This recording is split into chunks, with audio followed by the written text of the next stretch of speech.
Welcome back to another trip down Ideas Lane. I am your Uber driver, Bart Riley. I'm going back to the pool of dreams for this idea. Last time I used a dream to inspire a video, it was very much about using my subconscious to try and reach out and empathize with other people who normally aren't very relatable or empathetic. And this time the dream was in the perspective of a middle-aged woman on a murderous cross-country trip with the abusive ghost of her ex-boyfriend. I don't need a YouTube series, I need a therapist. The dream started as a documentary discussing the murder spree of a hitchhiking serial killer, but then went into more of the innocence, or more accurately fear, in the murders. It began on the highway with my car broken down and a friendly old lady pulled over to help. She was very chatty and friendly. I made a couple comments about where I'd been, where I was going, but then I started twisting them in my head, like I'm giving too much information away to this lady. She might go back to her hometown, know people I know, and blab what I've been doing. Getting very paranoid to the point of bashing her over the head and trying to hide the body, as again the ghost of my boyfriend started berating me. And I know he was meant to be a ghost because half his face started melting away an inch away from mine.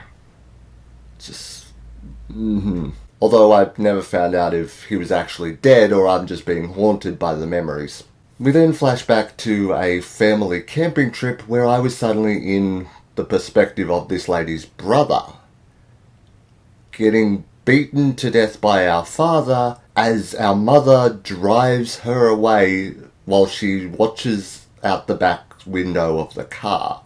That's enough to mess anyone up, and I'm surprised I'm still sane. Jumping onto another dream that's the same horror genre, but a very different style. A lot less psychological thriller and more crazy B-movie. Car chases through farmlands. Two kids in the back of a pickup truck while it was reversing through barbed wire fences. Needless to say, the kids didn't make it. Then another ute with a lady standing on top, riding through the fences and taking it like a champ. Not that we should be celebrating people's ability to endure pain. Even self-inflicted pain. Not that we won't do it anyway. Now that's the end of the first idea I'm going to talk about. I've got two others and then the synopsis. Because I'm starting to worry the more psychological thriller videos I put out, the more concerned people will be about my mental health. Which I don't blame you and I appreciate the concern, but please don't worry. Essentially, by putting these videos out is my way of dealing with it. Kind of. Idea number 2 is literally all about dreams predicting the future. It's about a 20-something woman unhappy about certain elements in her life. She starts having dreams about her killing people, her boyfriend, her boss, and starts freaking out about the possibility of them happening when certain elements come into her waking life. For example, the distinct weapon of choice, a switchblade with a spider painted on it, which I already used for Miss Muffet as a biker, being bought for her protection by her best friend. Which I actually did for an old friend once. No idea how that played out. Didn't stay friends long enough to find out. And even after her relationships improve, the dreams continue to the point of her putting herself in an insane asylum. The big final reveal being that it's her best friend doing the killing, trying to get revenge for the mistreatment without knowing that things had been improved.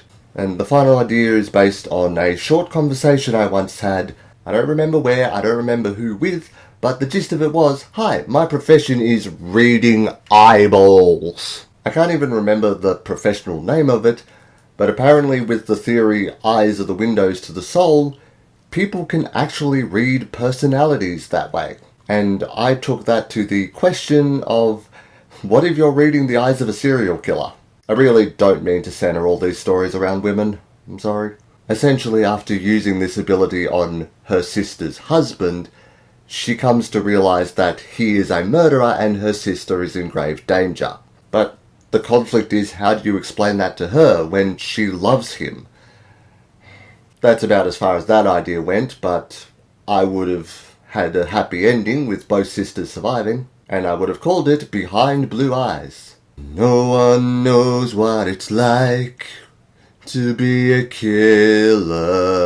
So the common thread here would be looking into the psychology of the murderers and how to present them in a way that's not excusing the crimes, but trying to understand, in fairness, there are people who just do it for the fun of it, and there is no logical explanation. I just love killing. But in that case, you have to be even more careful not to glorify them for similar-minded people.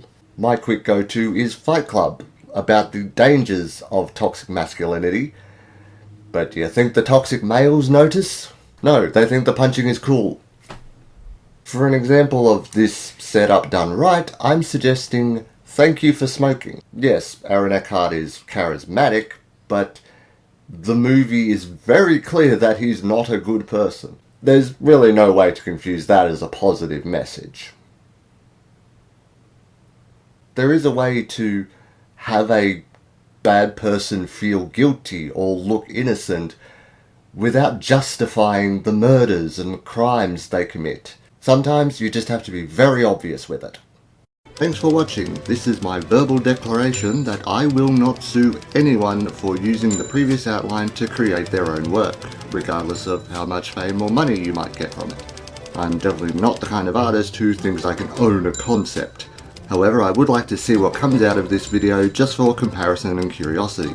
If you do make something or find an existing piece that's similar, please let me know through Twitter or Facebook or email, and I'll happily check it out. And if you want to see the ideas I am working on for myself, please visit my Patreon page for samples and previews, no payment required. Happy creating, Bard Riley out. But do you think the toxic masculines